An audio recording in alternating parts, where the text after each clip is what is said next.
What is up guys, Bot Investigator Solheim here, back again with another TBC Classic botting video. So today we are checking out bots in TBC Classic, and more specifically, we are checking out bots in the Botanica. This is something I made a video about a couple of weeks ago, 1 week ago now. I made a video about botting in the Botanica and what they are doing it for. Exactly what they are farming for, or botting for I should say. And in that video I mentioned that there are people, or mages pretty much, below level 66 farming in the Botanica, and you can't get up there without flying. You can't summon in the Nether Storm, even though someone in the comments tried to say you can summon by a mage or by a warlock. You can summon people that aren't level 70 into Nether Storm or into the Botanica, so you can't get there without flying, and still you have some level 65 and 66 mages inside the Botanica still farming, and these guys are definitely bots. So while I didn't have any actual proof in that video, you still know they are hacking to get there somewhere, so they are cheating in one way, shape or form, because they have to fly hack to get into there below level 70 or below level 68, because he can get flying as a druid at level 68. So anyone below level 68 inside the Botanica has to be hacking in one way, shape or form.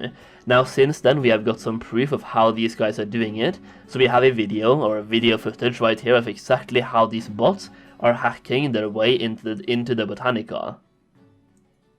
So let's not waste any time and let's just get right into it. So to find these bots for yourself and do this trick as well, all you have to do is station yourself outside the Botanica on a PvP realm, kill one of these mages the second they are trying to reset, and either have a second account or have a friend ready at the graveyard to check them out. In this case, this guy got this mage killed outside the Botanica. He is now respawning at the graveyard, and pay extra attention to exactly what this bot is doing. He's going to mount up on a regular mount. It's either a 60% or a 100%. Based on the speed, I think it's a 60%. So he's going to run off the edge, and you can look at him right now. He's going to fall down a little bit, but it's not going to fall all the way. From here he's going to start clipping in the middle of the air, basically running in nothing. He's running straight forward in the middle of nothing, mind you. He's just gonna run and clip his way into the Botanica. So if you tell me this is a real player, not cheating or anything, I don't know what to tell you. That's some dope copium you're smoking right there. So yeah, this is absolutely ridiculous. This guy's clipping his way into the Botanica, and this is how these bots are doing it. They basically just go from the graveyard, run off the edge or the cliff, and clip their way down there, because this way they have less chances of being actually detected by players, because they run off the cliff, and then people who see them in the open world will just be like, oh well, that's weird, but they're not going to look down or go after them. But in this case they can basically clip their way or fly their way, or whatever you want to call this. They can move their way towards the Botanica, and the second they are right under the Botanica, it's going to start clipping upwards as well. One thing you will notice is that these bots are kind of advanced, and they are trying to not get themselves killed whenever they are resetting the instance. So if you are going to try this for yourself, you have to be very quick at freezing those bots, so preferably go there on a mage or anyone with a instant stun, so you can stun them, and then you can fear them or polymorph them before you kill them, because they are just going to go outside of the instance, and the second they are outside they are going to reset and go right back inside. So right here you can see him, this bot is clipping himself up in the air to get into the Botanica, and this is what they are doing when they reach the Botanica itself while they are flying, or I don't know what to call that. They are clipping in the middle of nothing, and the second they get to this point they just move upwards until they clip inside the Botanica. And you can just see how this guy is targeting now, so he's going to switch back to his main account and try to target this bot to get him the second he comes back. And you can see this is the same name on the bot as well. It's the same exact person, or the same exact bot I should say. And you can see right now why you have to be so careful and so fast, because he's going to drop down from the air and go straight into the dungeon. So if you want to be one of those guys who are hunting down bots, you have to be super fast. He drops down, instantly blinks inside, and that is pretty much it. So you have to be very quick at actually stunning them. Stun them the second you see them, freeze them, polymorph them, fear them, do whatever.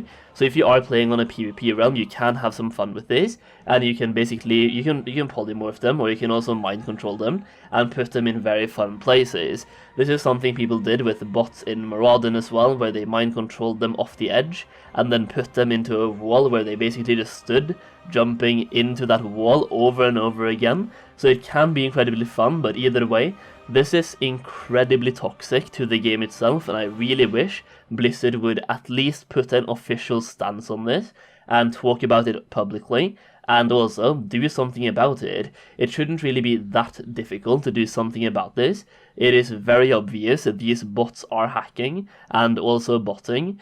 Any form of manual oversight over the game itself and any sort of upkeep would be incredibly easy to find these bots, and just having one game master on a couple of servers just jumping back and forth between the most popular botting locations would be so easy to identify these bots. It's absolutely insane. Personally, I don't think Flyhacking should really be that difficult to actually ban, because you can have functions within the game itself where whenever somebody goes above X or Y axis, it will report it to the server and you could automatically ban or disconnect that person. So whenever they go above a certain value in certain places, it would automatically disconnect them. And it could also trigger like a warning on the server side as well for Blizzard to actually go in and manually check those accounts. And Flyhacking is not a problem that is just happening in the Botanica. If you go onto specific forums, like for example Russian World of Warcraft forums, and you translate from Russian to English, you will find several videos of bots or mages that are publicly bloating or basically bragging about them being able to do Stratholm with also Flyhacking. Basically just activating a fly hack, flying all the way across Stratholm and farming Stratholm like a protection paladin would, but with even more damage as a mage, and doing that on repeat. Personally, this is a huge reason why I've quit playing TBC Classic and I barely log into the game anymore, and even though I'm incredibly hyped for a Season of Mastery, I'm also really worried this will happen all over again, because we had this in Classic WoW as well. Basically in Surgurub, mages would activate a fly hack and then pull the entire raid, or basically do the Crocolisks and Tiger Farm, while also activating their flight hack. So this could be happening all over again in Classic WoW as well. We also had Dire Maul. This was happening in Dire Maul as well in phase 2, where people would activate fly hacks to go all throughout the dungeon, looking for mining veins and herbalism nodes to gather, and also just to kill the last bosses, like the hunter farm. You could do that as well, and by activating a fly hack, you could fly above the entire dungeon without ever having to worry about pulling anything, because you're literally flying across everything. So yeah, this is something they have to look at and they have to fix, and I'm really hoping they will address this in some sort of public notice, hopefully make a blue post about it really soon, because I really want them to address this before I get truly hyped for Season of Mastery, which I think is kind of too late because I'm incredibly hyped for Season of Mastery. So this is all they need to do, address botting. If they address botting and cheating, then that's pretty much all I need and all I want. So yeah, hopefully you guys enjoyed this video. We have definite proof of what's happening in TBC Classic right now, and the Botanica. So if you enjoyed the video, then leave a like down below. Let me know what you think about the botting issue in TBC Classic. Do you notice it? Did it make you quit? I've read a lot of comments about you guys quitting over this issue as well, so I'm glad it's not just me, and I'm glad I'm not overreacting here, at least I don't think I am. So yeah, let me know in the comments down below, and make sure you subscribe for even more Classic WoW and TBC Classic and Season of Mastery content. I'm pretty much uploading anything. I'm really focusing on Season of Mastery right now, because I'm incredibly hyped. So yeah, hopefully you enjoyed the video. Leave a like, leave a sub, thank you so much for watching, and I'll see you again very soon.